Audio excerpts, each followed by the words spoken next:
Ako po si Miss Winnie at ito ang ating kwento. Itigil mo ng kahibangan mo, Milagros. Bistado ka na. Isa kang mangkukulam. Ano ka mo? Ako mangkukulam? Nababaliw ka na ba, Agnes?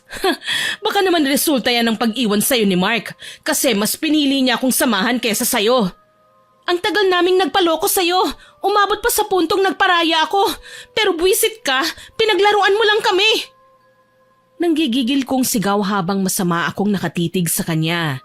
Maganda si Milagros, makurba ang katawan, makinis ang kutis.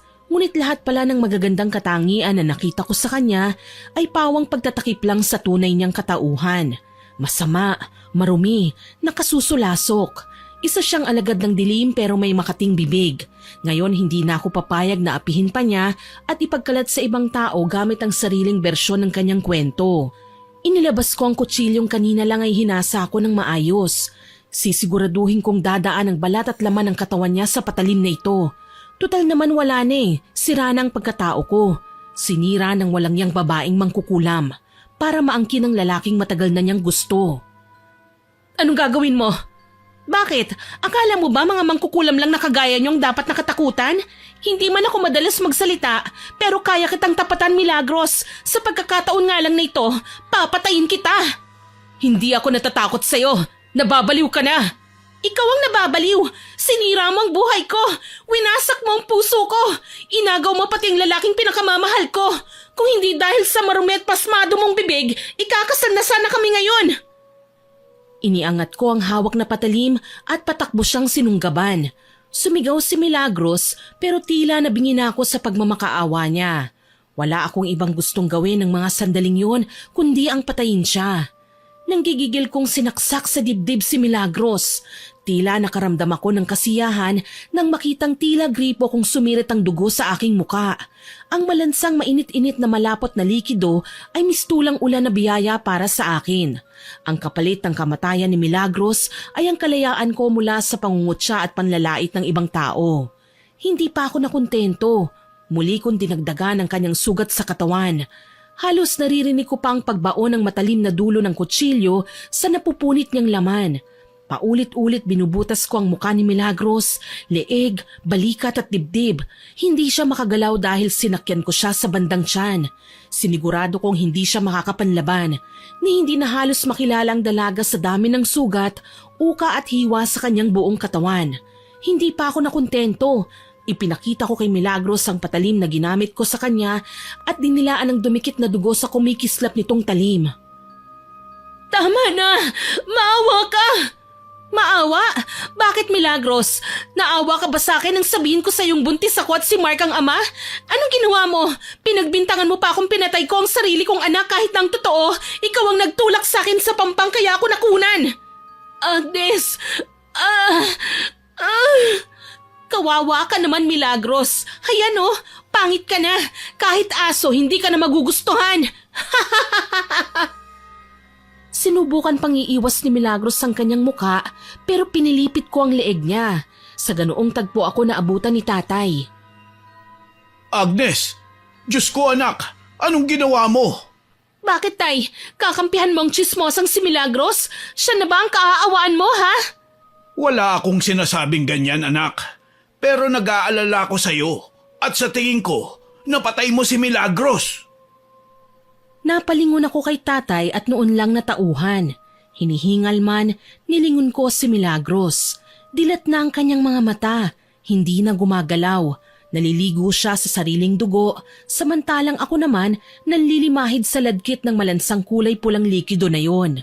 Napatay ko si Milagros, napatay ko ang babaeng tsismosa. Gayon na lang ang pagtili ko hanggang sa makaramdam ako ng hapdi sa aking pisngi. Sinubukan ko pang muling umatungal pero muli na namang may sumampal sa akin kaya madali akong napadilat ng aking mga mata. Bumungad sa aking harapan ang nag-aalalang si Tatay Dario, ang ama kong siyang nakagisnan ko simula pagkabata. Mabilis akong bumalikwas ng bangon, hingal na hingal at pagod. Nanunuyo pa ang lalamunan ko na tila ba naglakbay ako sa malayong lugar. Kanina ka pa umaatungal. Ano ba nangyayari sa'yo? Pasensya na po, Itay. Nananaginip lang po ako. Nanaginip? Tingin ko nga sa'yo binabangungot. Tungkol saan ba yun? Hindi ko po maipaliwanag itay eh. Basta ang alam ko lang, pinatay ko raw si Milagros. Parang totoong totoo. May pinag-awayan daw kami. Si Milagros? Ba't siya ang mutya ng Baryo Manggahan, hindi ba? Tay, itong lugar natin ang Baryo Manggahan. Opo, mutya siya ng baryo dahil representative siya ng lugar natin. Tsaka huwag niyo na pong itanong kung bakit siyang napanaginipan ko. Wala pa rin po kasi akong matinong maisasagot sa tanong niyo eh. Matamlay kong wika. Bumuntong hininga na lamang si tatay at nagtungo sa kusina. Ako naman, tuluyan ng bumangon at kailangan ko pang mag-deliver ng mga herbal liniments sa baryo. Oo nga pala, Miss Winnie. Agnes ang pangalan ko. 40 years old. Ang kwentong ibabahagi ko sa inyo ay nangyari noong dalaga pa lang ako, edad 23. Wala na po akong nanay, namatay siya sa panganganak sa akin, sabi ni tatay. Medyo hirap na rin po talagang magbuntis noon si nanay sa akin, kaya nalagay sa peligro ang buhay niya nang hayaan niya akong makita ang ganda ng mundo. Sayang nga lang, hindi na namin siya kasama ngayon. Pakihatid na lang sa mga suki kuwan lang isa't ilang pamahid nila sa kasukasuan, ha anak? Nasa papel ang listahan ng mga paghahatiran mo. Tapos ang bayad ng mga yan, isa-isa mo na ring sisingilin. Kailangan natin ng pera dahil malapit na magbunga ang gulay sa bukid. Bibili tayo ng pataba. Opo, itay. Ito lang po ba? Daanan mo na rin si Aling Maura. 500 piso na rin ang utang niya mula pa nung isang buwan. Baka naman may pambayad na rin siya at kailangan natin bumili ng mga gamit sa bahay. Ngayong araw kasi ang pangako niya na magbabayad. Huwag po kayong mag-alala. Dadaanan ko po. Sige anak, humayo ka na. Mag-iingat ka ha? Opo, itay. Kayo din po mag-iingat po dito. Lumabas ako ng bahay at naglakad sa baku-bakong kalsada. Marami akong nakakasalubong, bawat ingay na likha ng kanilang yapak ay sumasabay sa ingay ng mga nag-aawitang mga ibon at tilaok ng manok. Ilan naman sa mga kababayan ko, nagdi-display na ng mga paninda nila sa harapan ng bahay. Natakam nga ako sa kakanin kaso lang, maniningil pa ako kaya wala pa akong pambili. Agnes! Mark, ang aga mo dito sa kalsada. Oo. Inaabangan kasi kita eh. Naku, bakit naman? May atraso ba ako sa'yo? Wala naman. Gusto lang talaga kitang abangan at samahan saan ka man pupunta. Alam mo naman na ito ang mabuting gawain ng isang manliligaw, hindi ba? Naks, diskarte na naman ba yan? Sabi ko naman sa'yo na sa bahay ka manligaw. Bakit dinadaan mo pa ako dito sa kalsada? Natatakot ako sa tatay mo eh. Ikaw talaga? Ang dali mong patawanin ako. Alam mo kasi, Mark, kung talagang gusto mo ko, lalawin mo rin si tatay sa bahay. Ayoko mapagalitan tayo dahil sa lansangan tayo nagliligawan. Tsaka minsan ka nang napagawi sa bahay. Ano pang katatakutan mo? Baka nga sa susunod, pasamahan na niya ako sa'yo kapag may mga lakad ako sa malayo. Kakamot-kamot sa ulo niya si Mark. Ang totoo niyan, gusto ko ang binata, Miss Winnie. Kilala si Mark sa aming baryo. Mabuting tao ang mga magulang niya at walang inabuso. Maging si tatay, kabisado na ang buhay ng mag-anak na madalas pa niyang nababanggit sa akin. Naghahanap pa lang talaga ako ng tiyempo kung kailan ko siya sasagutin. Marami pa kasi kaming iniisip ni tatay eh. Dadalaw naman talaga ako sa'yo mamayang hapon. Kaso lang, nakita kita dito eh. Kaya naisip ko, bakit hindi na lang kita samahan? Ang dami mo talagang palusot, pero sige na nga, papayagan na kitang samahan ako. Teka, sandali lang. Malayo pa kanina, napansin ko nang nakatingin ka sa mga tindang kakanin. Halika, bumili muna tayo bago umalis. Talaga? Ililibre mo ko? Oo naman. Gusto mo yung sapin-sapin, hindi ba? Bibili tayo ng marami. Lumapit na kami ni Mark sa tindera. Habang nagpapabalot, namataan ko si Milagros na papalapit sa amin. Siya ang babaeng nasa panaginip ko kanina. Naalala ko, bakit naman kaya na naginip ako ng ganoon? Hindi naman kami ganong ka-close ni Milagros. Lalong hindi ko siya kinakausap dahil nga naiilang ako sa kanya. Siyempre, hinahangaan siya ng lahat eh. Karamihan sa mga ginang sa aming lugar, tingin sa kanya ay ideal girl para sa kanilang anak. Pantasya naman ng bayan ang tingin ng mga kalalakihan sa kanya. Hello, Mark. Milagros, magandang umaga. Anong ginagawa mo dito? Malapit na kasi ang mutya ng barangay Manggahan eh. Nakatakda ko nang ipasa sa karapat-dapat ang corona. Kailangan ko sana ng escort para sa event na yon eh. Pwede kayang ikaw na lang ang maging kapares ko? Sa susunod na linggo na yan, di ba? Matagal-tagal pa. Pwede ka pang humanap ng kapares, Milagros. Kapares? Kaya nga ako lumapit sa'yo kasi ikaw sanang gusto ko. Pasensya na ha. Hindi kita pwedeng pagbigyan eh. Dumiskarte na kasi ko sa dalagang napupusuan ko. Ayoko naman na ma-turn off siya sa akin. Kaya pasensya na ha. Humanap ka na lang ng iba. Sigurado naman ako na maraming payag na lumapit sa'yo para maging kapareha mo. Nagulat ako sa lantarang pagtanggi ni Mark sa dalaga. Sa dami ng nangangarap kay Milagros, hindi ako makapaniwala na kailangan niyang palampasin ang alok ng babae. Kita ko naman sa mukha ni Milagros na hindi niya nagustuhan ang sinabi ni Mark. Tinititigan niya ako mula ulo hanggang paa. Naaasiwa ako pero hinawakan ni Mark ang kamay ko. Mukhang ipagpapaalam ka naman ng babaeng kasama mo sa mga magulang mo, Mark. Madali na para sa atin ang magkita sa araw ng patimpalak. Tsaka kung tutuusin, nililigawan mo pa lang siya eh. Hindi ibig sabihin nun may karapatan na siya sa magiging lakad mo. Pasensya na. Pero hindi ako ganong klaseng lalaki. Humanap ka na lang kasi ng iba. Mark! Halika na. Marami pa tayong lalakarin, di ba? Paano, Milagros? Maiwan ka na namin, ha? At tinalikuran nga namin si Milagros na naiwang nakanganga. Nang papalayo na kami, hindi ko maiwasang makadama ng matinding tuwa. Literal na pinili ako ni Mark. Kahit papaano, nakaramdam ako ng pagmamalaki. Hindi ko na lang pinansin ang masamang titig sa amin ni Milagros hanggang sa tuluyan na nga siyang lumayo sa amin. Inabala namin ang aming sarili sa paghahatid ng mga order na langis at tinanggap ang bayad tsaka umuwi. Inihatid pa ako ni Mark kinahapunan. Masaya ako na nakasama kita ngayong araw, Agnes. Ako naman gusto kong magpasalamat dahil tinulungan mo akong maningil sa mga tao. Dahil sa charm mo, marami akong natanggap na bayad ngayon. Kasiyahan ko makatulong sa'yo, Agnes. Anak, nakauwi ka na pala. Opo, Itay. Heto na po ang nasingil ko ngayon. Tinulungan po ako ni Mark eh. Sinamahan niya rin po ako buong maghapon. Magandang hapon po, Mang Dario. Ubod ng galang na sambit ni Mark sa aking ama. Gusto kong matawa sa naging itsura niya, kaso lang hindi ko magawang humalakhak. Ayoko naman na ma-offend sa akin ng lalaki, lalo na tinulungan niya ako sa trabaho ko ngayon. Tay, patuloyin ko muna si Mark ha. Wala bang bibigyan manliligaw mo?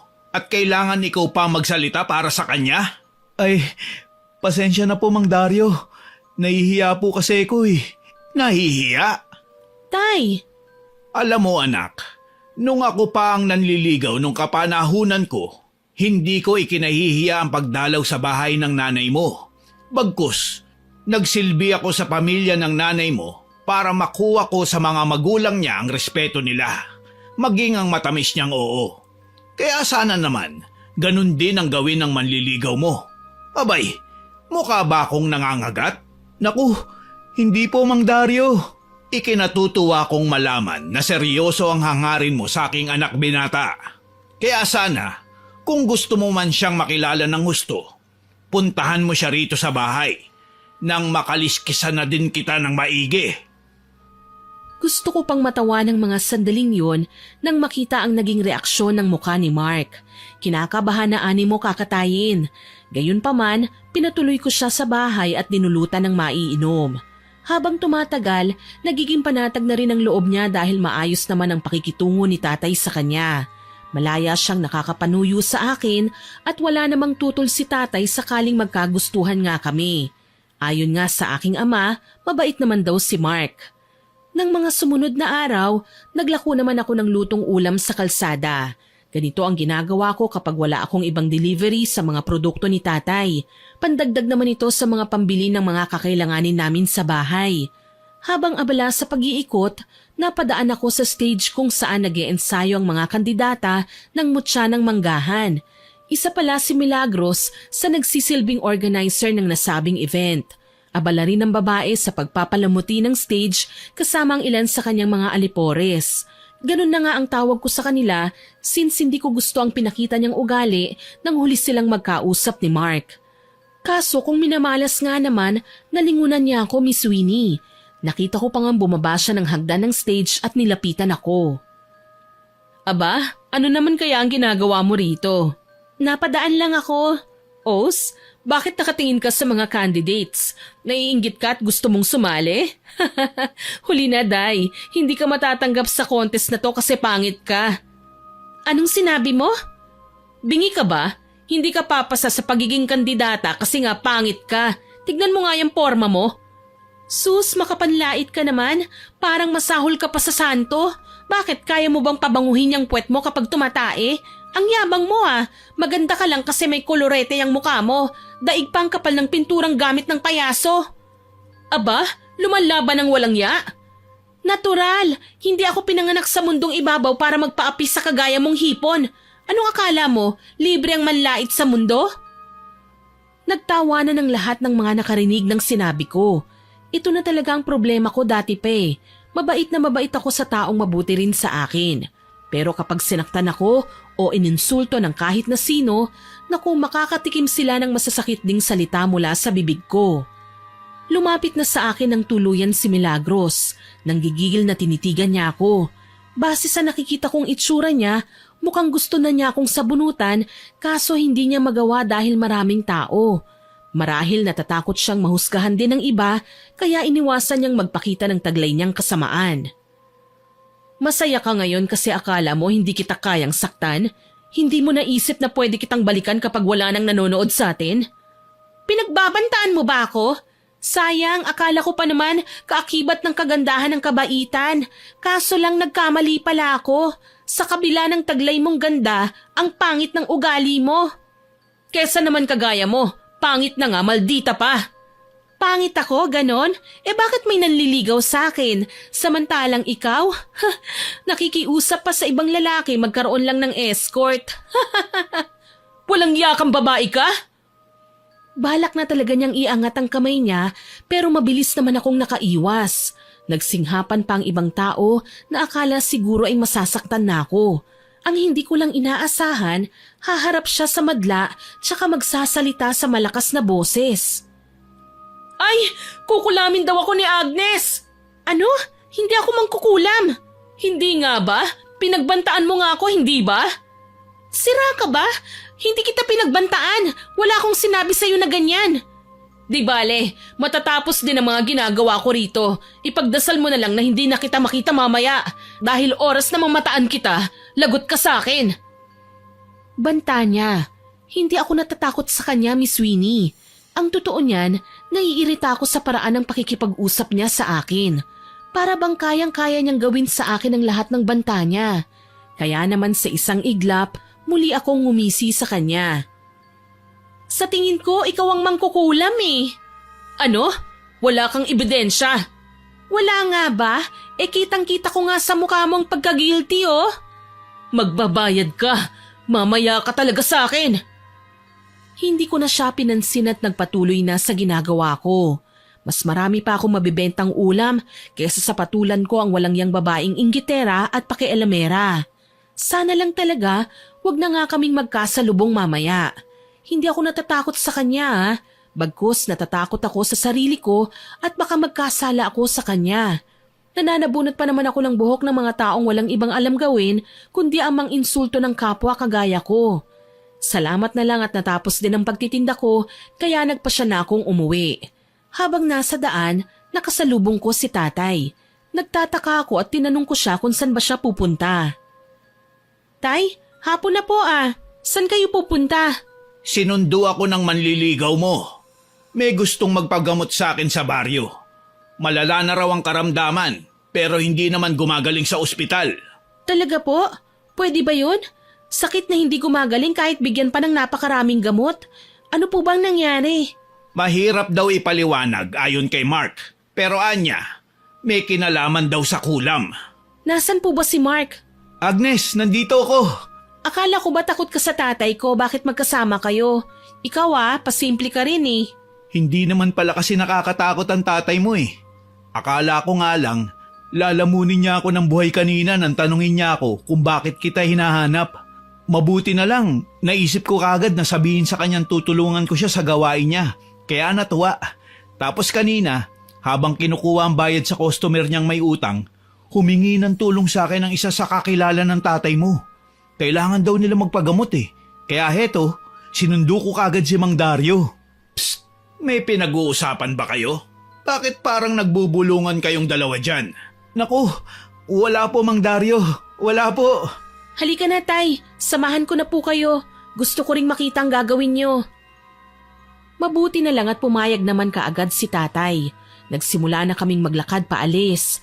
Marami pang nagtatanong sa amin kung saan kami pupunta pero hindi ito direktang sinasabi ni Tatay. Hanggang sa dumating kami sa bahay ng pasyente na kailangan asikasuhin ni Tatay. Ayos, ito ang unang pagkakataon na makikita ko manggamot si Mang Dario. Ako naman palagi ko na siyang nakikita. Pero ewan ko ba, hindi naman ako natututo. Wala akong hilig sa panggagamot eh. Baka naman may ipapamana pa si Mang Dario sa'yo bago ka magkaroon ng kakayahang manggamot. Kahit ano pa yon, hindi pa rin ako magiging isang albularyo. Mas gusto kong maging tindera na lang ng kung ano-ano. Natawa si Mark sa tinuran ko. Hindi na rin naman kami nanatiling magkausap tungkol sa mga hilig namin ng sumunod na oras. Kinailangan kasi naming tulungan si Tatay eh. Hindi ko maiwasang mandiri sa kawawang lalaking biktima di umano ng kulam. Halos maubos na ang balat ng lalaki sa buong katawan. Natuklap ang mga yun na animo na paso. Diyos ko, Itay, ano pong nangyari sa kanya? Ganito kalala ang nagagawa ng inggit, anak. Kahit nahihirapan na ang kanilang biktima, hindi nila tinitigilan hanggat hindi namamatay. Ang lupit naman pala ng mangkukulam na yan. May paraan po ba para malaman kung sino ang nangulam, Mang Dario? Oo, meron. Sa pamamagitan ng pagtatawas. Ano, nakahanda na ba kayong tulungan ako? Opo, Itay. Tutulungan ka namin. Inutusan nga kami ng tatay ko na maghanda ng planggana na may lamang maligamgam na tubig at asin. Pinwesto namin yon sa ulunan ng pasyente. Tahimik namang nakikinig ang mga kaanak ng kawawang lalaki. Babae ang may gawa nito sa anak ninyo, misis. Isang babaeng malaki ang galit sa mga lalaking babaero. Mukhang minsan ang napaiyak ng anak ninyo ang nasabing mangkukulam. Ipinorma ni Tatay. Abala siya sa pagpatak ng tunaw na kandila sa tubig na nasa planggana. Pinagmamasdan ng nabubuong imahe na sinasabayan niya ng pag-usal ng panalangin. Nagkatingin na naman kami ni Mark, tila may hudyat pang sabay na lumapit sa kinaroroonan niya at nakatingin. Hala, tama nga si Tatay, pero parang ang ganda naman yata ng babaeng nabuo sa tunaw na kandila. Parang si Milagros! Huwag kang maingay. Mamaya niyan, mapagbintangan tayong naninirang puri. Alam naman natin ang pasyente ni Mang Dario, supporter ni Milagros, lalo na sa pagandahan. Baka tayo pa ang lumabas na masama. Sa bagay, ang yabang-yabang pa nga ng babaeng yun, mangkukulam naman pala. Ako pang pinagbintangan niyang may ganong kakayahan. Alam mo bang pinagsigawan pa niya yun sa harap ng maraming tao? Kung ganun, nagkita pala kayo kanina? Oo, nilait pa nga niya ako ng todo eh. Ang sama pala ng ugali ng babaeng yun. Biro mo, ginagamit niya ang impluensya niya sa ibang tao para makakuha ng simpatsya. Hayaan mo na. Kaya nga hindi ako nakikipaglapit sa babaeng yun eh. Minsan na kasing naikwento sa akin ng mama ko na marami nang naging kaaway si Milagros sa kabilang bayan kung saan talaga siya nakatira. Wala nang mga magulang ang babaeng yun. Napilitan lang siyang lumipat dito sa Baryo Manggahan dahil pati ang lupain nila binili ng mga magsasaka. Hindi ako nakasagot sa mga sinabi sa akin ni Mark. Nariyan na ang munting pagdududa na unti-unting bumabangon sa aking pagkatao. Kailangan kong mas makilala pa si Milagros. Ngunit paano ko naman magagawa yun kung ganyang inaaway-away niya ako? Hindi ko siya magawang lapitan nang hindi siya nagrereklamo. Asyumera pa nga ang babaeng yun eh. Sa huli, napagpasyahan kong matyagan si Milagros. Susundan ko siya hanggat magagawa ko. Lalong hindi ako papayag na makagawa pa siya ng ganitong klaseng karamdaman para ihasik sa mga tao. Nang mga sumunod na araw, matyagang nagpabalik-balik si Tatay sa bahay ng kanyang pasyente hanggang sa tuluyan na nga siyang gumaling. Ako naman, palagi kong minamatyagan si Milagros. May isang pagkakataon nga na namataan ko siyang sadyang sinalubong si Mark sa kalsada. Hello Mark, himala mag-isa ka yata ngayon. Nasaan ang asungot mong kasama? Asungot? Wala naman ako ibang kilalang ganun maliban sa'yo ah. Bakit? Ano naman ang kailangan mo sa akin? Sino ba yung babaeng sunod ng sunod sa'yo na parang buntot mo? Ah, kilala ko na. Unang-una, hindi buntot ang babaeng nililigawan ko. Ikalawa, Agnes ang pangalan niya. Saka wala kang karapatang laitin ng babaeng minamahal ko. Alam mo, kung ayaw mong magulo ang buhay mo, lubayan mo na lang siya, pwede ba? Kung makapagsalita ka, parang napakasama ko namang tao. Gusto lang naman kitang maging kaibigan ah. Pasensya na, Milagros. Hindi ko kasi ugaling makipagkaibigan sa ibang babae, lalo na't may nililigawan na ako. Saka ayoko magselo si Agnes. Siya lang ang pinakamagandang babae sa paningin ko. Nang marinig ko ang mga sinabing yun ni Mark, nakaramdam ako ng pagmamalaki. Tunay ngang mahal niya ako at ang mga taong puro kong magmahal hindi na dapat na pinagdurusan ng matagal. Kailangan din silang bigyan ng walang hanggang kasiyahan. Kaya naman ang talikuran ni Mark si Milagros, kaagad ko siyang hinabol. Mark! Agnes? Totoo bang narinig kong sinabi mo kay Milagros? Minamahal mo ko? Oo naman. Liligawan ba kita kung hindi kita mahal? Siyempre hindi lang kita sa gusto. Kung hindi mahal din. Sobra. Mahal na mahal din kita, Mark. Kaya oo, sinasagot na kita. Pumapayag na akong maging girlfriend mo. Nanlaki ang mga mata ni Mark sa aking sinabi. Alam kong hindi niya inaasahan yun.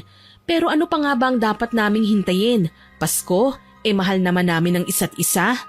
Wala din akong balak na ipaagaw pa kay Milagros ang lalaking mahal ko at baka magsisi pa ako sa huli. Mukha pa namang desperada ang babae na maagaw sa akin si Mark. Sa katunayan, inis na inis siya habang nakatingin sa amin ngayon. Ayaw ko man tanggapin, wala akong magagawa kundi hayaan na lang si Milagros ang maging saksi ng pagtugon ko sa pag-ibig na inaalok sa akin ni Mark.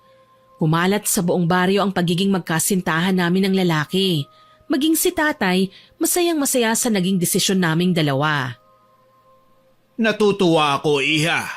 May makakatuwang na tayo sa panggagamot ko sa mga tao. Huwag kayong mag-alala, Tatay Dario. Hindi ko po kayo iiwan sa panggagamot. Tutulong po ako. At talagang tatay ng tawag mo sa tatay ko, ah? Siyempre naman. Nobya ko na ang anak ni tatay eh. Wala akong pagtutol sa relasyon ninyo, mga anak. Natutuwa nga ako at natagpuan nyo ang isa't isa. Naway huwag kayong magkasakitan at panatilihin ang pagmamahalan sa isa't isa. Maraming salamat po, Itay. Pangako, mas pagbubutihin pa namin ang pagtulong sa inyo. Hindi ka namin iiwan at pababayaan. Salamat naman kung ganun. Gayunpaman, kahit may ilang taong masaya sa naging relasyon namin ni Mark, kagaya ni tatay at ng iba pa, hindi maiiwasang may mga maiinggit din katulad ni Milagros. Ang masaklap pa, nagsama pa siya ng ilang ding mga inggitera na walang ibang ginawa kundi paringgan ako at ibuli sa tuwing lumalakad ako ng walang kasama. At nandito na naman ang malanding mga agaw. Excuse me? Sinong inagaw ko sa'yo? Nagtatanong ka pa? Natural, si Mark. Si Mark? Nahihibang ka na ba, Milagros? Boyfriend ko si Mark at kahit minsan hindi siya nanligaw sa'yo. Napaka-asyumera mo talaga, no? Kahit walang gusto sa'yo ang lalaking binubuntutan mo, panay pa rin ang papansin mo. Desperada ka talaga. Marahil hindi nagustuhan ni Milagros ang sinabi ko dahil pinahawakan niya ako sa kanyang mga alipores. Dinala ko sa isang eskinitang walang tao at doon ilang beses na sinampal. Hayop ka? Ilang beses na akong nagtitimpi sa'yo. Malandi ka na nga, mayabang ka pa. Akala mo siguro pababayaan kitang lapastanganin ng pagkababae ko? Lapastanganin mong mukha mo. Sa bagay, mukha ka namang babaeng nabuhay na sa history eh. Kung makapagsalita ka, ang lalim.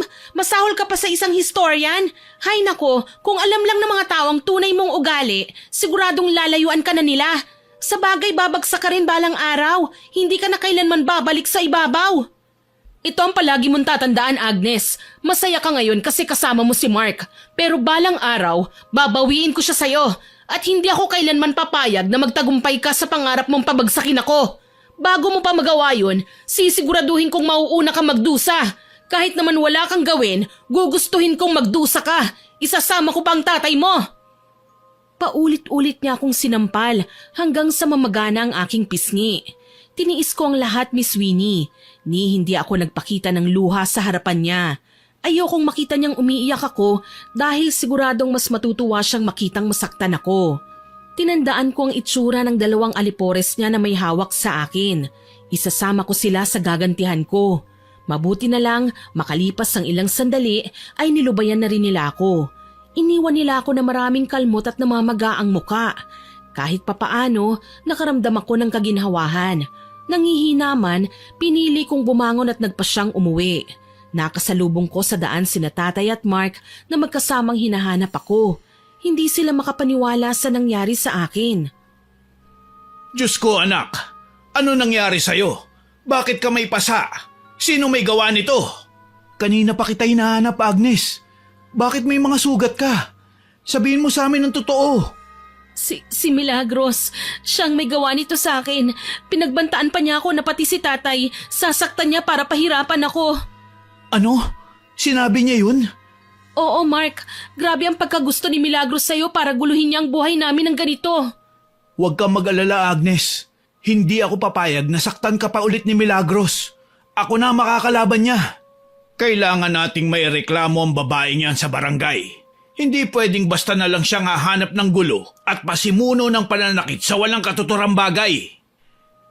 Sambit ni Tatay na sinang-ayunan naman ni Mark.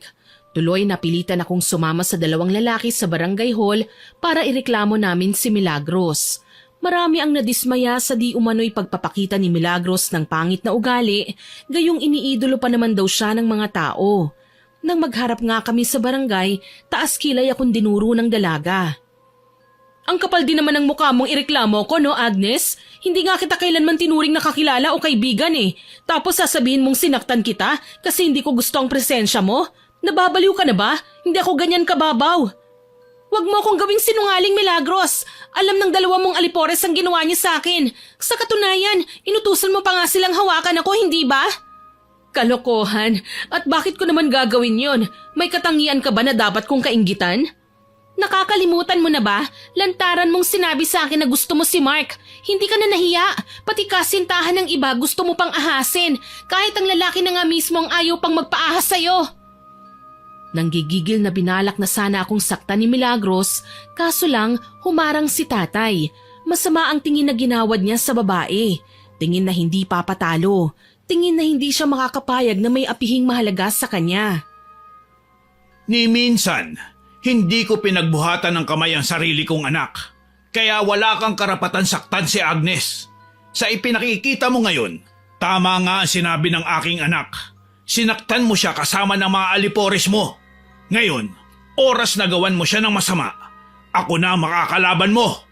Tama si Tatay Dario, Milagros. Wala kang karapatan saktan ng anak niya. Saka bakit mo ba pinagpipilitan ng sarili mo dito sa akin? Hindi kita gusto. Lalong hindi kita nanaising maging kaibigan. Ayoko sa mga desperada. Kasalanan mo ito, Milagros. Pareho kayo ng tatay mo. Mga masasamang tao. Anak ka ng mangkukulam. Alam kong labis-labis na kahihiyan ang nararamdaman ni Milagros ng mga oras na yon. Pero tila babaliwala lang sa kanyang mga sinabi nila Tatay at Mark. Taas noo pa siyang inisian ako at hindi na sumagot pa.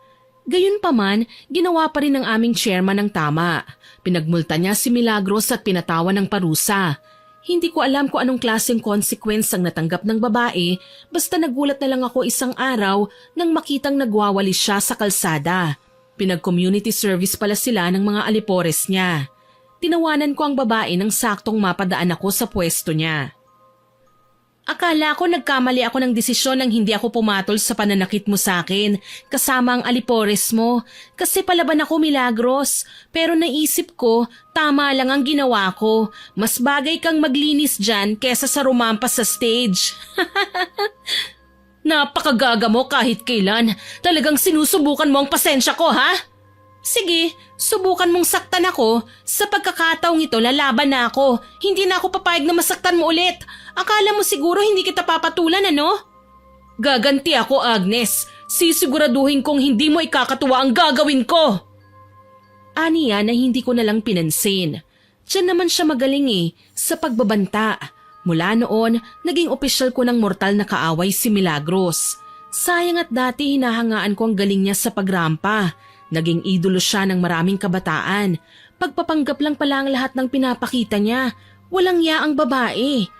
Wala siyang nagawa ng sapilitan kong tinampal ang kamay niya na balak sanang mag-iwan ng latay sa aking balat. Ngumisi ako at pinagmasdan siya mula ulo hanggang paa. Di gumanti ka, hindi ako natatakot sa'yo, bruha. Gusto mo patunayan ko pa sa'yo Hindi na kailangan. Alam ko naman na iiyak ka rin balang araw. Ang pagpatak ng luha mo ang magiging pinakamasayang pangyayari sa buhay ko. Isinusumpa ko.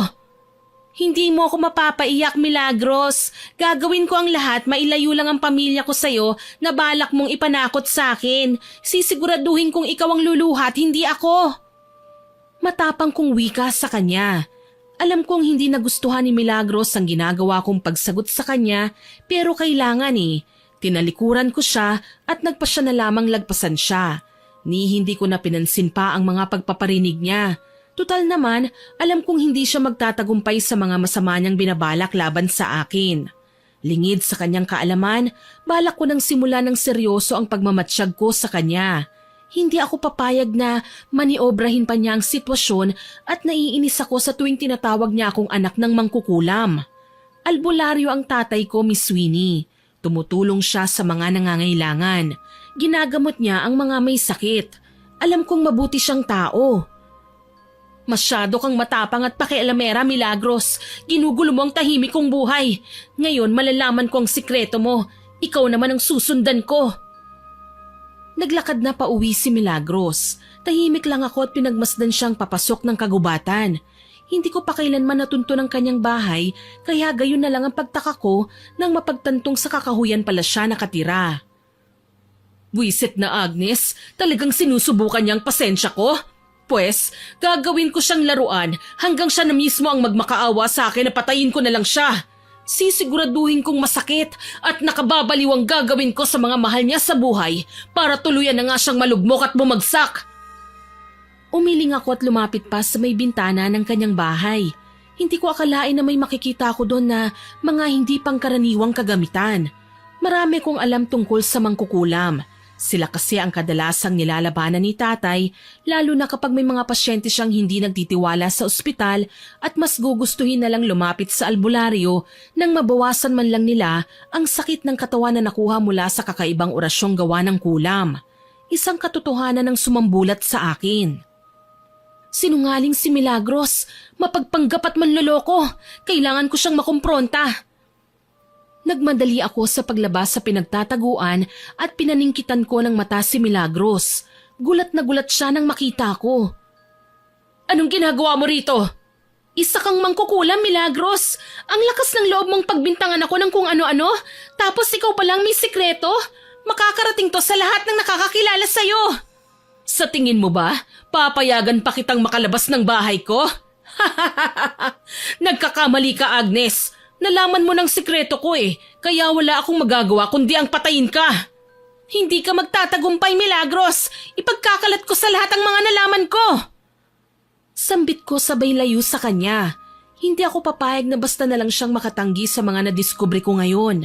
Kaya naman dali-dali akong nagtatakbo papalayo. Galit niya akong hinabol. Duwag ka, Agnes! Wag na wag mo akong tatakbuhan! Haliparot ka! Ano ka, siniswerte? Ha! Manigas ka dyan, Milagros! Hayop ka! Papatayin kita! Isa kang salot sa lugar namin. Ang mga kagaya mo dapat sinusunog ng buhay. Kampante ka ngayon kasi yun ang pinaniniwalaan mo. Pero sisiguraduhin ko sa'yo na malalason ko ang isipan ng mga tao. Titiyakin kong sa halip na ako, ikaw ang susunugin nila ng buhay dahil ikaw ang mapagkakamalan nilang mangkukulam. Sa kasamaang palad, naabutan niya ako at walang babalang sinakyan ako sa likod. Dahil may kabigatan si Milagros, na out of balance ako at nangudngod sa lupa. Nasaktan ako at sinubukang magpumiglas.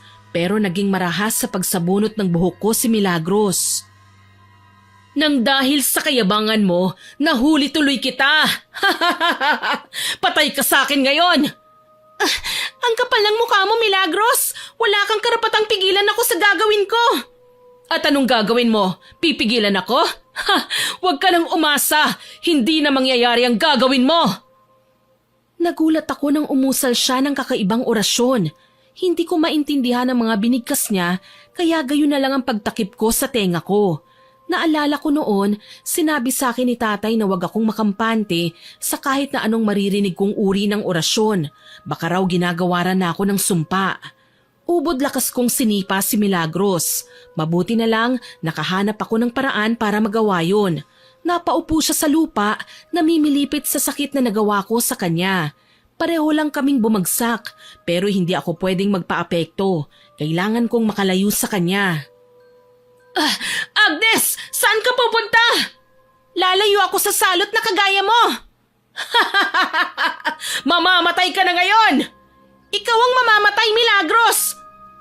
Nagtulakan kami ni Milagros nang mapalapit kami sa tila pampang. Palibhasa, kabisado niya ang kagubatan kaya nagagawa niya akong dalhin sa mas masukal na bahagi. Walang sabi-sabing binalak niya akong itulak pero nakabuelta ako. Kaya naman sa halip na ako, siya ang gumulong pababa ng pampang. Kitang-kita ko kung paano nagkalasog-lasog ang katawan ni Milagros nang bumagsak sa ibaba. Wala akong magawa kundi sigaw ng sigaw. Milagros! Diyos ko! Hindi ko sinasadya! Nataranta ko at dali-daling natagpuan ang sariling pauwi na sa aming bahay. Umiiyak akong nagsumbong kay tatay. Tulungan niyo ako, Itay. Maawa po kayo. Bakit anak? Ano ba nangyari? Ano bang ginawa mo? Si Milagros po, Itay. Aksidente ko po siyang naitulak, Itay. Ano? Bakit mo naman nagawa yun? Natuklasan ko ang pagiging isang mangkukulam niya, Itay.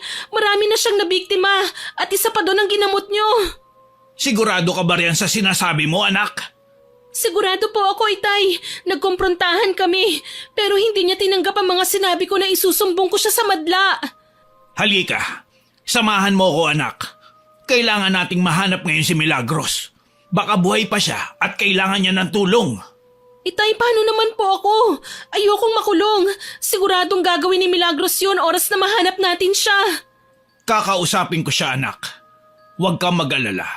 Pero ayokong tuluyan ka ng maging kriminal. Mas mabuti na yung masigurado natin ang kaligtasan niya. Wala akong nagawa kundi ang tumango na lamang. Magkasama kaming bumalik sa kagubatan. Sinama pa namin si Mark para sakali man may mahingan kami ng tulong. Dapat hindi mo na sinundan si Milagros. Alam mo naman ang ugali ng babaeng yun eh. Masyadong masama. Hindi ko naman intensyon na mabuking siya eh. Naunahan lang ako ng takot nang makita kong tila ba papatayin na niya ako. Panay ang bintang niya sa akin na mangkukulam tayo, Itay. Tapos malalaman ko siya naman palang taong yun. Huwag kang mag-alala. Hindi niya gagawin yun. Kapag nahanap natin siya, gagawin natin ang lahat. Mapanatiling tikom ang bibig niya. Bibigyan ko siya ng kondisyon na siguradong ikakatakot niya. Nandito kami, Agnes. Hindi kami papayag na saktan ka pa ni Milagros. Napakasama niya. Kung hindi siyang nahulog sa pampang, baka ikaw ang sinaktan niya. Marahil, baka hindi ka pa namin nahanap. Pero nag-aalala ako, Mark. Kanina pa tayo paikot-ikot dito eh. Hindi pa rin natin mahanap ang kinaroroonan ni Milagros. Baka naman buhay pa siya at bumangon. Sana hindi niya na ipagkalat ang nangyari sa pagitan namin. Maigi pang puntahan na lang natin siya sa bahay niya. Sundan niyo na lang po ako, Itay. Alam ko kung saan banda ang bahay ni Milagros. Sumunod sa akin ang dalawang lalaki. Kalaunan, natunto na namin ang bahay. Maliwanag yun at mukhang may tao sa loob. Mukhang nasa bahay na niya si Milagros. Hayaan niyo po akong humarap sa kanya, Tay, para makausap ko siya ng masinsinan. Mag-iingat ka, iho. Baka mapahama ka. Sasama ako sa'yo, Mark. Wag na, Agnes. Ayoko mapahama ka. Mas lalong hindi ako mapapakali kapag hinayaan kitang mag-isa lang nalalapit sa kanya. Hindi mo pa lubusang kilala si Milagros, Mark. Hindi mo alam na ikaw ang punteriya niya para saktan ako. Sige, halika. Basta dito ka lang sa likod ko, ha? Oo, pangako. Magkasama kaming kumatok sa pinto ng bahay ni Milagros. Nanatili naman si tatay sa labas ng bahay malapit sa tarangkahan. Kabado kaming dalawa ni Mark. Hindi ko alam kung anong magiging reaksyon ni Milagros oras na makita niya ako. Malamang maraming sugat ngayon ng dalaga. Kita ko kasi nang magkalasog-lasog ang katawan niya habang sinasalo ng batuhan sa pampang. Pero paano nga ba siya nakabangon at nakauwi ng maayos sa bahay niya? Bumukas ang pinto at lumabas mula doon si Milagros. Nagulat ako nang makitang ni wala man lang siyang mga sugat sa katawan. Parang walang nangyari sa kanya. Oh, nagulat ka ba, Agnes? Hindi mo akalaing mabubuhay pa ako pagkatapos ng ginawa mo sa akin, bruha ka? Alam mong hindi kita tinulak, Milagros. Sa kagustuhan mong ihulog ako, ikaw ang nawala ng balance at gumulong pa ibaba. Hindi ka ba nahihiya? Ang lakas ng loob mong saktan ako pero lalampa-lampa ka? Wag na wag mo akong tatawaging lampa. Hindi mo alam kung anong pinagdaanan ko kaya wala kang karapatang kutsain ako. Ang mabuti pa, umalis na kayo kung wala kayong matinong sasabihin sa akin. Hindi mo kami kailangan ipagtabuyan, Milagros. Sa totoo lang, nawalan ako ng interes sa inaalok mong pakikipagkaibigan. Sana lang, makonsensya ka sa mga pinaggagawa mo. Alam na namin ang totoo. Ilang tao pa ba ang kailangan mong kulamin para lang makuha mo ang gusto mo? Sa labis naming gulat, nanubig ang mga mata ni Milagros. Halatang nasaktan siya sa sinabi ni Mark. Pero wala huli na, nagawa na nga siyang pasakitan. Lahat ng nanakit sa akin noon, masasaktan ko na ngayon. Yun lang ang makakaya kong ibahagi sa'yo, Mark. Hindi ako basta nalang dumating sa buhay niyo para manggulo. Ginagawa ko to dahil may mga kadugo kayo na minsan nang naging pasakit sa buhay ko. Wala akong pakialam sa gagawin mong paghihigante. Ang mahalaga sa akin, maprotektahan ko si Agnes. Hindi ako naniniwala sa ganti na sinasabi niya, Mark. Alam ko bored lang ang babaeng yan, kaya niya tayo sinasabihan ng mga walang kwentang bagay. Tumalikod na nga kami at lumayo sa kanya. Inalalayan pa ako ni Mark. Habang paalis kami, muli kong nilingon si Milagros. At gayon na lang ang pangingilabot ko nang makita siyang may karimari-marim na pagngisi habang nakatingin sa amin. Malamang may binabalak siyang masama. Maraming salamat, Mark. Sinamahan mo ako sa lugar na to. Kayong dalawa ni tatay. Tingin ko tuloy sa sarili ko naging pasaway ng anak. Hindi totoo yung iniisip mo. Saka wag ka nga magpaniwala dyan sa mga sinasabi ni Milagros. Nililito ka lang niya para magsalita ka ng kamalian niya na aangkinin mo naman kalaunan. Alam na natin ngayon kung ano ang mga kaya niya. Malay ba natin kung minamanipula lang niya tayo, hindi ba? Tama naman si Mark. May punto siya. Kaya naman kinabukasan, hindi na ako nagtaka kung nagising akong marami ng tao sa labas ng bahay namin. Mga taong nagpaparinig ng takot nila tungkol sa kakayahan ko raw na mangulam. Panay naman ang depensa sa akin ni tatay. Kesyo hindi raw totoo ang mga sinasabi ni Milagros na gumagawa lang ng tsismis ang dalaga para mailihis ang tunay na ginawa niya sa iilang biktima na ginagamot ni tatay. Nakakainis lang din kasi ang mga kababaryo namin. Sila na nga ang tinulungan ni tatay, mga walang utang na loob pa rin. Inis akong lumabas ng bahay at tinawag si tatay. Itay, kung ayaw pang maniwala ng mga tao na noon ay takbuhan kayo para magpagamot, abahayaan natin sila. Wala namang magagawang matino sa atin ng pumatol sa kanila Huwag niyo na pong pansinin. Anak, kapag hindi ko to ginawa, uusigin ka nila. Kukuyugin. Ayokong saktan ka ng mga tao dahil sa maling akala. Alam naman natin na maraming palusot na alam ang kaaway natin para mapaniwala niya mga tao sa kasinungalingan niya. Balang araw po, Itay. Malalaman din ng mga tao na mali sila ng pinaniniwalaan. Wala din naman akong pakialam kung ayaw nila tayong panigan Mula nang kumalat ang chismis ni Milagros tungkol sa akin, nawalan na ng customer si tatay. Dumalang na ang mga nagpapahilot sa kanya. Wala na rin kaming gaanong deliveries ng produktong gawa ni tatay, kagaya ng lana at iba pang gamot na pwedeng ipahid sa pananakit ng mga kasukasuan. Ngayon, kine-question pa nila ang kakayahan ni tatay at kung paano raw nagawang mag-imbento ng ganong klase ng mga pamahid. Malamang daw, nagmana ako sa kanya na isang mangkukulam. Naiinis na ako kay Milagros. Talagang hindi siya titigil hanggat hindi nasasaktan Isang araw, kinatagpo ko siya sa baryo. Grabe ang gigil ko nang maabutan ko siyang sinisiraan ako, Miss Winnie. Ni hindi ko lang napansin ang nag-aalalang si Mark na noon ay nakabuntot sa akin. Basta ko na lang kasing tinulak ng kay lakas si Milagros kaya siya na out of balance at natumba sa lupa. Kita niyo na mga kababayan, ganyan kalala ang ugali ng anak ng mangkukulam. Kailangan na silang tugisin at makasaktan na nila tayo sa pamamagitan ng pagsasagawa nila ng orasyon. Nananadya ka ba talaga? Sino ang may manika at karayom na nakatago sa bahay niya? Hindi ba't ikaw? Sinong may koneksyon sa iba't ibang klase ng tiniklop na telang may nakasulat na mga ritual at hindi mabasang dasal? Hindi ba't ikaw rin? Tapos ipapaako mo sa amin ang kasalanan mo dahil lang sa punot dulo na ayaw kang patulan ng boyfriend ko? Desperada ka na nga talaga. Agnes, halika na. Huwag mo na siyang pansinin. Mas kailangan natin makalayo kagad dahil delikado tayo sa masasamang tingin sa atin ng mga tao. Baka tuluyan ka na nga nilang kuyugin dito. Tama ang kasintahan mo, Agnes. Makinig ka sa kanya. Hindi pa tayo tapos, malandi ka. Babalikan kita. At sa pagkakataong ito, sisiguraduhin ko na wala ka ng kawala sa akin. Tawa lang ang sinagot sa akin ni Milagros. Nagsisimula na namang magkagulo ang mga tao. Lahat gustong kumalmot, kumurot at saktan ako. Galit sila dahil sa paniniwalang ako nga raw ang kumulam sa mga kaanak nila. Hindi ko alam kung paano nagawa ni Milagros ang ganun kabilis na ritual para kayaning kumulam ng maraming tao sa loob ng isang araw. Pero totoong natatakot ako. Dahil dito, umuwi kami ni Mark sa bahay. Tay, ano na pong gagawin natin? Talagang naniniwala ang mga tao na makakaya ko silang saktan. Naniniwala sila sa bruhang babaeng yun. Peligroso nga itong ginagawa niya. Pwede tayong mapahamak. Pero huwag kang mag-alala, Iha.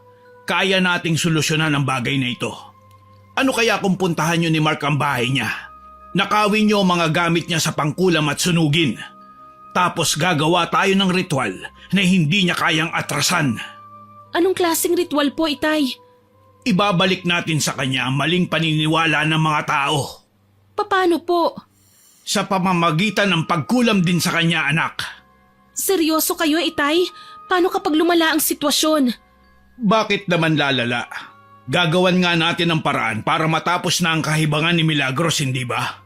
Sa pamamagitan ng nalalaman kong kulam, sa kanya babalik ang sumpa sa hindi niya inaasahang paraan. Ipinaliwanag ni tatay sa akin ang tungkol sa tinatawag na balisong. Hindi raw ito patalim, kundi isang klase ng sumpa ng dila. Inuusal ng mga ekspertong mangkukulam para sa kanilang mga kalaban. Halimbawa, kapag ang mga taong isinumpa gamit ang mga kataga, lahat ng sinasabi ng taong yon ay nagiging mali sa pandinig ng ibang napagsabihan. Kahit mabuti o may kabuluhan ng kanyang intensyon, parang laging nagpapaliwanag ang isinumpa sa masamang paraan. Sabi pa raw ng mga nakatatanda, delikado ang balisong na sumpa sa mga taong madaldal o tsismosa dahil bawat katagang sasabihin nila pwedeng bumalik bilang sumpa sa kanila. Hindi ko rin naman hinangad na matuwa pero hindi mawala ang pagngisi ko sa bawat pagsisiwalat ni tatay ng kanyang nalalaman. Ha! Akala yata ng Milagros na yan siya lang ang may alam. Ngayon siguradong matatakot siya sa gagawin ni tatay. Makikiusap lang sana ako na panatilihin nating lihim ang tungkol sa kakayahan kong ito, anak. Wala naman akong balak na gamitin ang kaalaman na ito laban sa ibang tao. Pero hindi ko lang kasi maiwasang depensahan ka laban sa babaeng yun. Napipilitan akong gumawa ng ganito. Pasensya na po, Itay ha. Nadamay pa kayo sa gulong pinasok ko. Nakakapanghinayang po talaga na kailangan pang umabot sa ganito ang lahat. Kay simple lang naman ang buhay natin. Pero may mga tao talaga na pilit tayong hinihila pababa. Huwag mo nang intindihin yun, anak. Hindi rin naman ako papayag na hilahin nila tayo pababa. Bawal ang ginagawang pang-abuso sa atin ni Milagros. Wala naman sanang nakikialam sa pagiging mangkukulam niya eh. Kaso lang, siya ang unang nanakit sa'yo, anak. Hindi ko naman hahayaan na mangyari yun, na umabot sa puntong hindi mo na malaman ang gagawin mo. Mahal na mahal kita, anak. Nangako ako sa nanay mo na walang sino man ang makakapanakit sa'yo. Maraming salamat po, Itay ha. Ngiti lang ang isinagot ni tatay. Pagsapit ng gabi, inihanda na niya ang mga gagamitin para sa orasyon. Kandila, telang puti, papel na may nakasulat na pangalan ni Milagros at isang kahong lalagyan. Ano po ang paggagamitan ng kahon, Itay? Diyan natin ilalagay ang mga ginamit natin sa pagbalisong kay Milagros, anak. Bakit kailangan pang itago? Para masigurado natin na bawat salitang bibig kasi niya, tanging sa pangalan niya lang tatama at wala nang iba. Sige po, tatay. Alam kong minsan ko nang sinabi na ayokong sundan ang yapak ni tatay na maging isang mananambal. Pero napagtanto ko, hindi naman pala ganun kasama ang ginagawa niya eh. Kailangan din ng mahabang pasensya at disiplina para mapanatili ang balanse ng taglay na mahika ng isang mananambal dahil kapag hindi niya yun nagawa, pwede siyang lamunin ng kadiliman at maging hukluban. Yun na ang puntong kakainan ng puso ng tao at iba pang laman loob ang mangkukulam para bumata lang at gumanda. Tahimik lang ako habang nakatingin sa ginagawa niya. Ilang sandali pa, nagsindi ng insenso si tatay. Sinadya niyang ipakalat ang usok nun sa kung saan-saan. Hanggang sa kalaunan, muli na naman siyang napaupo sa sahig. Sumpang ipinagbabawal, igawad sa taong pinangalan ng Milagros. Hayaang maghasik ng lagiman dila niyang walang ibang babalikan, kundi ang sarili na magdudulot sa kanya ng pighati. Agnes, anong ginagawa ni Tatay Dario? Nariyan ka na pala, Mark.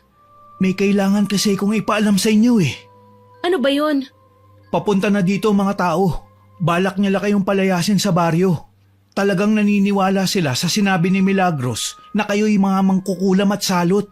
Nag-aalala lang kasi ko, may mga dala silang itak at pamalo. Baka magkasakitan. Ano? Kailangan mo nang kausapin si tatay ngayon. Kailangan na nating umalis. Sa bahay na muna tayo magtago. Alam ng mama at papa ko nangyayari. Hindi rin sila sang-ayon sa ginawa ni Milagros.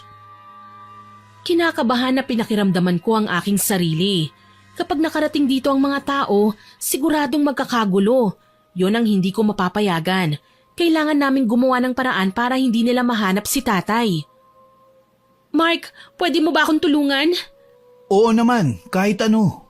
May mahalaga pa kasing ginagawa si tatay eh.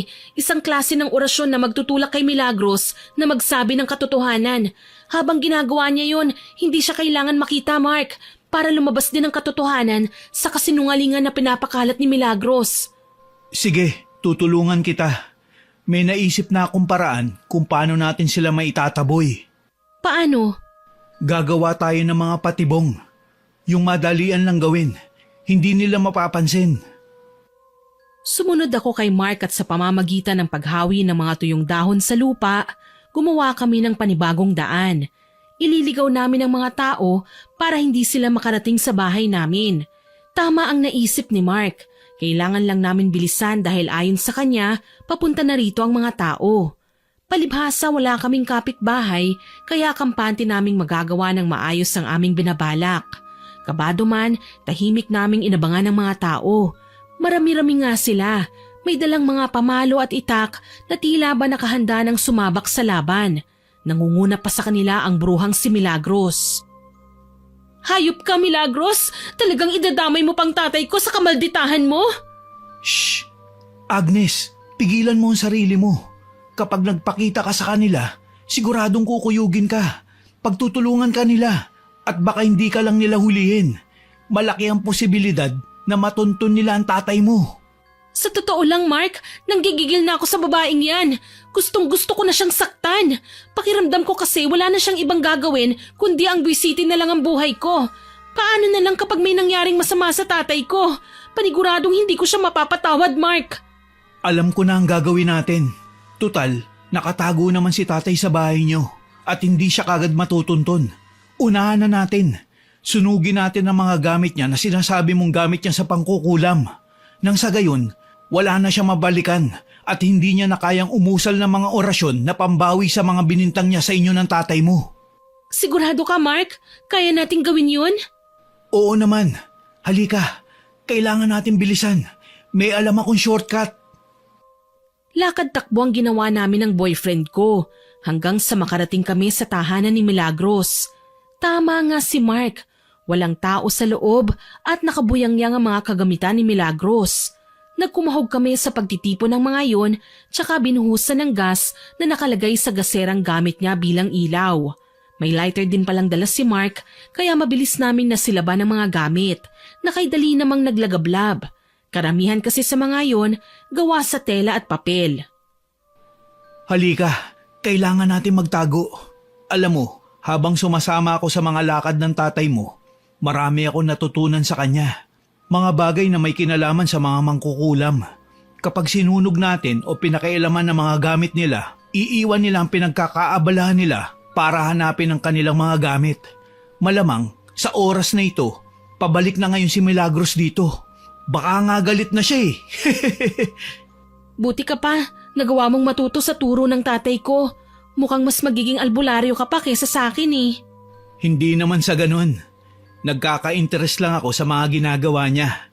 Alam mo na, sa mga bagay na minsan akala ko ay baliwala lang, pero mas malaki pala ang halaga lalo na kapag kailangan natin. Pangako, kapag naging okay ng lahat, pipilitin ko ng matuto sa mga ginagawa ni tatay para may panangga na tayo sa mga mangkukulam. Tama, dalawa na rin tayong haharang sa paghahasik nila ng kasamaan. Kaya halika na. Nagtago nga kami sa isang mayabong na halaman. Hindi kami kagad makikita dahil makakapal ang mga dahon nun at halos kulay green din ang suot naming damit kaya hindi niya kami mahahanap. Ilang sandali lang, naroon na nga si Milagros. Galit na galit habang panay ang salba sa kanyang mga gamit. Sa kasamaang palad, tupok na ang mga yun kaya kahit may maisalba man siya, konti na lang kung hindi man naubos sa apoy. Gigil na pumalahaw si Milagros. Halos magwala siya habang pinagsisisipa ang mga gamit niya na hindi na niya mapapakinabangan. Hayop! Mga buwisit! Magbabayad kayo sa ginawa niyo! Kita mo? Galit na, di ba? Napakapilyo mo talaga, Mark. Gumawa ka nga ng kalokohan pero parang natural lang sa'yo, ha? Alangan naman na makiiyak tayo sa kanya, hindi ba? O paano? Halika na. Iwan na natin si Milagros dito. Kailangan natin balikan ng tatay mo. Salamat, Mark. Wala yun, Agnes. Kahit ano, basta para sa'yo. Kinikilig ko siyang niyakap na ginantihan niya naman ang halik sa noo ko. Isa pa ito sa nagustuhan ko sa kanya, Miss Winnie eh. Maginoo si Mark. Nirerespeto niya ako at ang pamilya ko. Hindi siya gumagawa ng mga bagay na makakasakit sa amin. Kaya naman ipinangako ko sa aking sarili na mamahalin si Mark ng walang halong pagkukunwari. Pagdating namin sa bahay, ang daming kinuwento ni tatay sa akin. Biglang natauhan ng mga tao nang iniwanan sila ni Milagros sa kalagitnaan ng pag-atake sana sa bahay namin.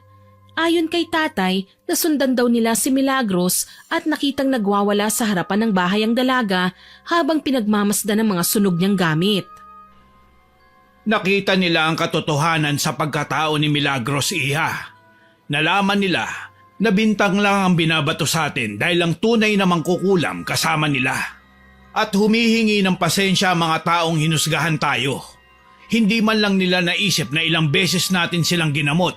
Kaya naman siguro na pagpasyahan nilang itigil ang ginagawa. Salamat naman kung ganun, tay. Akala ko po talaga hindi na matatahimik ang buhay natin eh. Na palagi na lang tayong pagbibintangan sa mga bagay na hindi naman talaga nating ginagawa. Grabe din naman kasi si Milagros eh. Kung makapambintang siya, parang gusto niya na tayong patayin. Sa tingin ko, yun talaga ang gusto niya eh. Ang patayin kayo.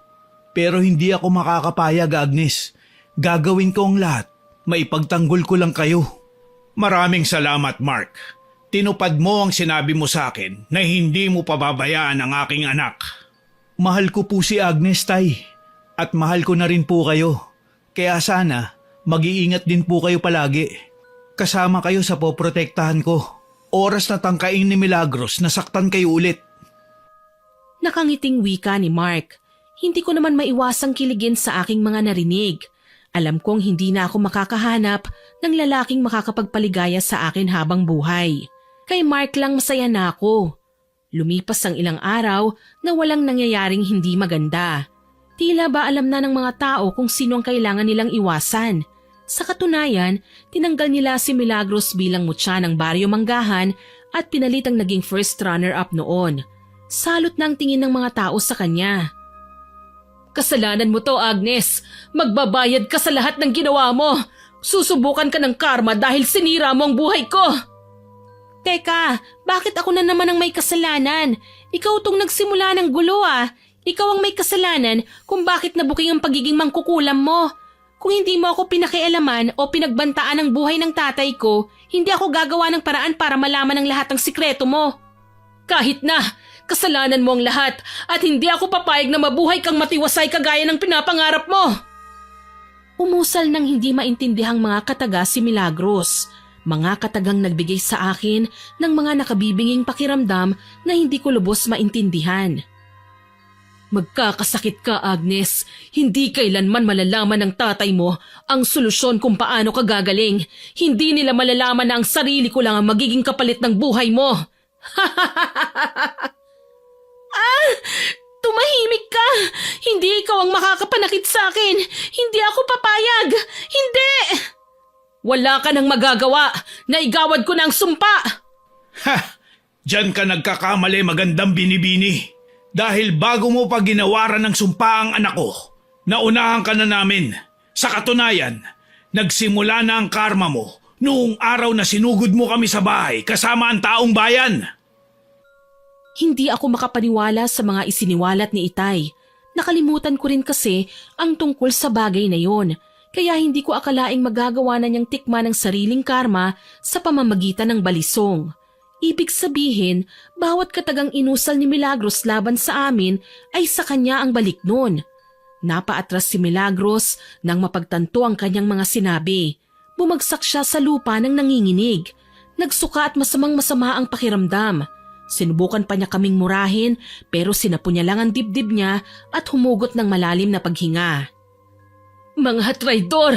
Hindi ako ang dapat na naghihirap ng ganito kundi kayo! Kayo! Pasensya na, Milagros. Yan ang hinihingi mo. Kaya yan ang dumating sa'yo. Walang mabuting idudulot ang paghangad ng kapahamakan para sa ibang tao. Lagi mo yang tatandaan. Gaganti ako. Papatayin ko kayo! Alam mo na nga na sa'yo bumabalik ang mga sumpa mo. Salita ka pa ng salita dyan.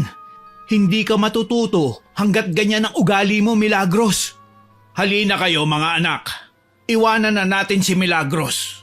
Hayaan natin siyang alalahanin ang lahat ng kasalanan niya sa kapwa. Hayaan natin siyang pagdusahan ang mga karamdamang binigay niya sa mga inosenteng na pag-alamang kong hinahangaan lang naman siya. Wala akong nagawa kundi ang sumunod kay tatay kahit ang totoo, naaawa ako kay Milagros. Hinayaan lang namin siyang gumulong-gulong sa lupa. Ni hindi siya tinulungan ng mga taong paruot parito sa kalsada. Nang makatingin pa nga sila sa kanya, animoy kulang pa ang pagdurusa ni Milagros na kung gugustuhin pa nila, dadagdagan pa ang sakit na nadarama ng dalaga. Kaya naman kahit alam kong pagsuway kay Itay ang gagawin ko, bumuelta ako pabalik sa dalaga. Milagros! Agnes, anong ginagawa mo? Iha anak, hayaan mo na si Milagros dyan. Makakauwi din siya mamaya. Sa kama siya hihiga at hindi sa kalsada. Bigyan mo muna siya ng pagkakataong pagdusahan ang kanyang mga kasalanan. Hindi ko matiis na makita siyang ganyan, Itay. Wala siyang kalaban-laban eh. Layuan mo ako, mapagpanggap na babae. Wala ka nang dapat na pakialam sa akin. Layuan mo ako! Dahil halos ipagtabuyan na ako ni Milagros, wala akong nagawa kundi ang lumayo. Hindi ko naman magawang isakripisyo ang mga ginawa ni tatay dahil alam kong ipinagtatanggol niya lang ako laban sa kaaway ko. Sa kaaway na ni minsan, hindi ko naman talaga pinangarap na awayin dahil alam kong gumaganti lang ako sa lahat ng pang-aapi niya sa akin. Bulag at bingi sa mga paliwanag si Milagros ngayon, Agnes. Hayaan na muna natin siya. Kung tutuusin, kasalanan mo to, Mark. Ikaw ang punot dulo ng lahat ng ito. Kasalanan mo kung bakit ginusto kong saktan si Agnes. Yun ay dahil gusto kong makaganti sa'yo. Nagtanim ka sa akin ng sama ng loob dahil hindi ko matugunan ang pagkagusto mo sa akin. Naiibang ka na nga, Milagros. Hindi kita kayang pansinin dahil may laman na ang puso ko. Hindi ka ba makaintindi? Ayoko may gumugulo sa pagmamahala namin ni Agnes dahil noon pa man gusto ko na siya. Paano naman ako? Ikaw lang ang meron ako. Mahiya ka naman sa mga sinasabi mo, Milagros. Hindi mo ako kailanman naging pag-aari. Napaigtad pa ako nang makita kong inaalalayan ako ni Mark at hinila na palayo kay Milagros. Wala akong masabi sa lahat ng mga nalaman ko. Akala ko tama na ang mga nakita kong pagtanggi ni Mark noon sa pagpapapansin ni Milagros. Hindi ko akalaing may malalim palang pagkagusto ang babae sa boyfriend ko. Hanggang sa makauwi kami sa bahay, hindi kami nagkikibuan ni Mark. Si tatay naman tila nakaintindi. Nagpaalam lang siya na papasok sa kwarto niya para gumawa ng mga gamot kontra kulam. Sorry. Bakit ka nagsusorry? Sorry sa mga nangyayari. Feeling ko kasi kailangan kong sabihin yun sa'yo eh. Alam ko naman na mahal mo ko, Mark. At alam ko rin na hindi kita ibibigay kay Milagros. Pero ano ba talaga ang gusto mo sa akin at inaalalayan mo ako ng ganito? Minahal mo ako ng husto? Magkakilala na noon pa man ang mga magulang ko at magulang ni Milagros. Ipinagkasundo kami pero ayaw ko na sa kanya noon pa man.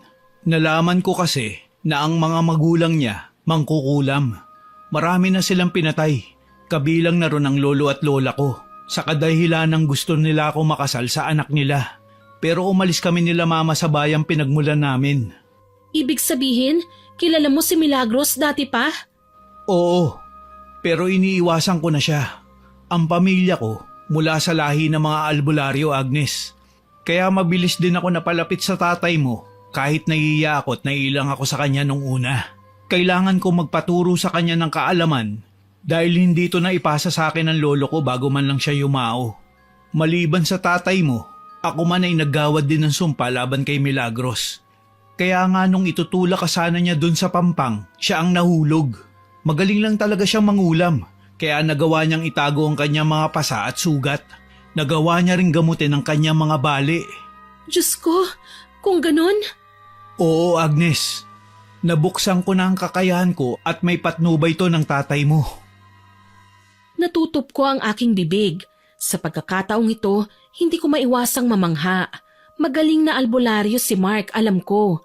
Nakikita ko sa mga panahong magkasama kami ang pagiging kalmado niya at magaling sa paghahanap ng solusyon sa mga bagay-bagay. Niyakap ako ni Mark at hinagod ang buhok. Alam kong nakokonsensya ka sa nangyayari ngayon kay Milagros. Hayaan na muna natin siya. May limitasyon naman ang sumpa na binigay sa kanya ni tatay eh. Pero mawawala din yun, oras na matuto siya magpakumbaba at tanggapin ang mga pagkakamali niya. Sana lang gawin niya ang mga sinabi mo, Mark. Sana nga.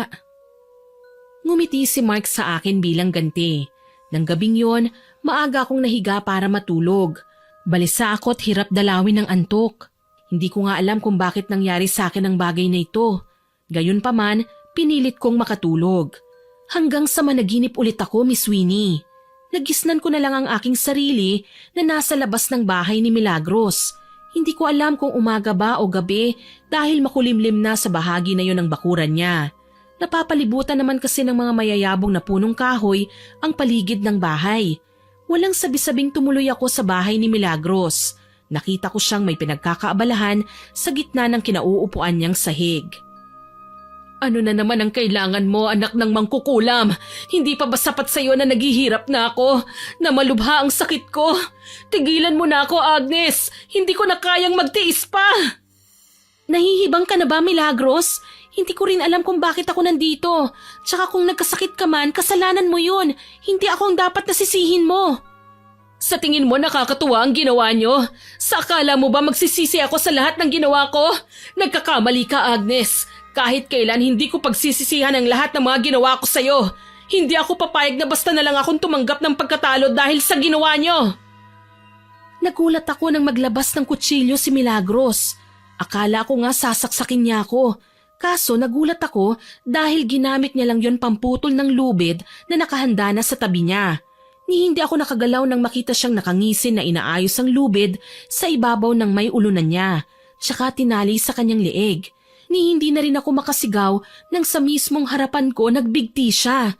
Sumigaw ako ng sumigaw hanggang sa maramdaman ko ang malakas na yugyog ni tatay sa balikat ko. Bumangon akong pawisan at kinikilabutan. Anak, nananaginip ka na naman. Pasensya na po, itay.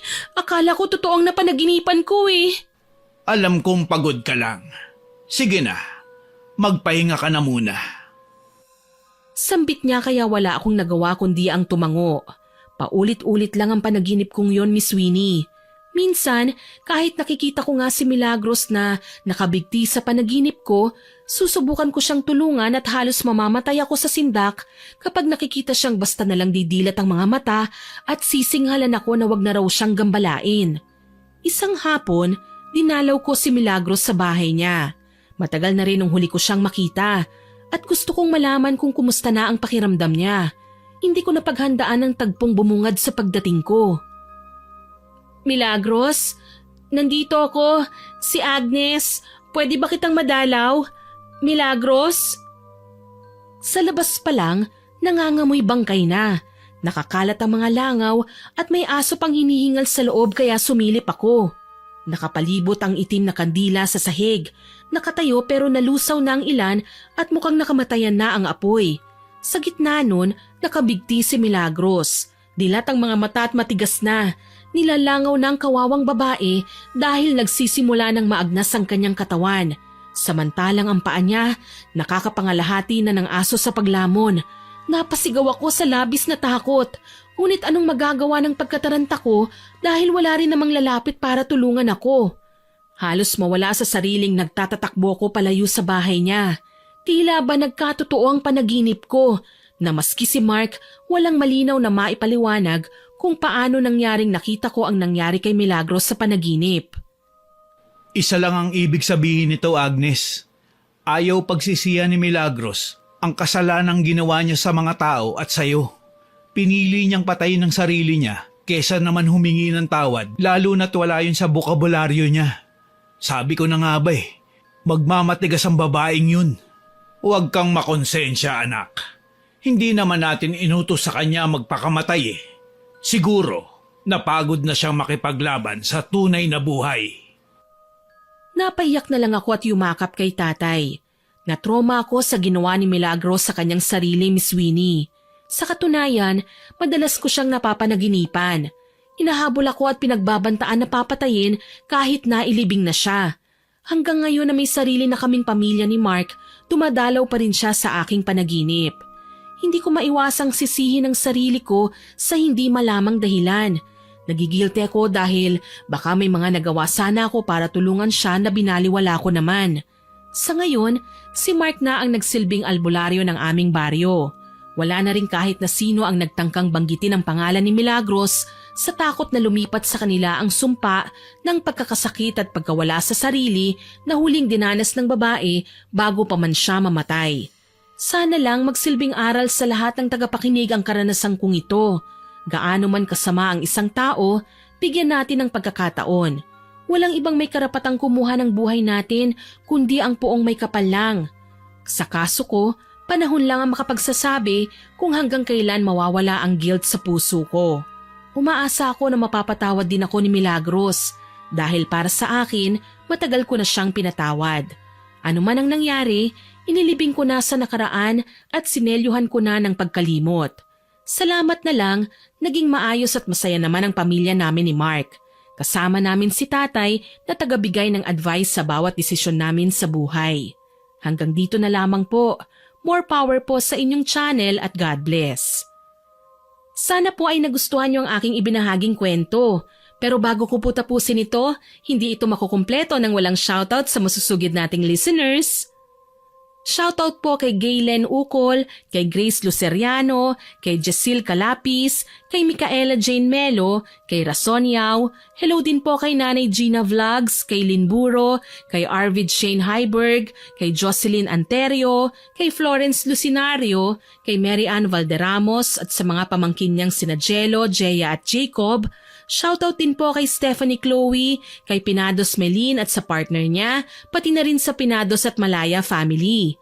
Hello din po kay Consolacion Alvarez, kay Annalisa Chico Diga, kay Mika Salvador at Julie Tapang. Shoutout din po kay Carlo John Nomat, kay Christine Joy Belches, kay Cherry May Libiran, kay Cheryl G. Castro at sa dalawa niyang anak na sina Eliza at Hans, kay Joshua Manalo at Joshua Florano ng Barangay Kabulusan, kay Lily's mom at kay Peter Saunders at sa anak nilang nag-birthday na si Lily Saunders. Hello din po kay Ma'am Alma Flores na laging nag-heart sa mga upload natin, kay Ma'am Puresa Tagiwalo, kay Elizabeth Maramot, kay Nikki at sa staff ng Kaiser Printing, kay Ma'am Filipina Palsario na laging may smiley emoji sa comment section, kay Ma'am Lydia Lopez, kay Sir George Ativo na always present po, salamat po sa inyo. Shoutout din po kay Ruby Victorino, kay Martu Taras, kay Sonyas, kay Rosie Vlogs from Hong Kong, kay Tahera Treyna Bohol, kay JC Montalvo, kay Roslyn Jimenez, kay Tutor Tracks na naadik na raw po sa pakikinig sa atin. Naku, salamat po. Shoutout din po kay Kamingawan Generos at sa Kamingawan Family from Cavite, kay Josie Plaza, kay Jean Rich Toyorada, kay Manuelito Cortez, kay Monet Vergara, kay Lorena Untalan at kay Enrique Gascon. Maraming salamat po sa lahat ng nag-comment at nakinig. Abangan niyo po sana ang mga susunod kong upload ha. Huwag niyo rin pong kalilimutang mag-subscribe, like, share and comment sa mga stories natin. Para po mabilis niyong makita kung may bago tayong upload, pindutin niyo lang po ang notification bell para lagi kayong updated.